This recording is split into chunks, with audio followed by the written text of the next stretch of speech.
Yes, mga kabarangay Lakers, 9 points ang lamang ng Lakers, 1 minute and 35 seconds na lang mga kabarangay Lakers.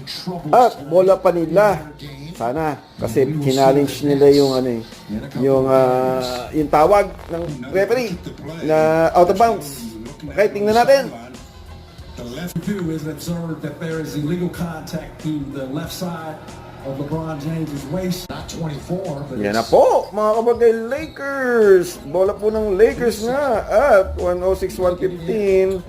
1 and 35 seconds. Yan na po si LeBron. Kay LeBron po ang bola. May ikot-ikot na. Yan po ang score. Yan na po. Panalo. Yan na lang po. 117-108, 16 seconds na po. Tingnan nyo. Few seconds na lang. Yan na po.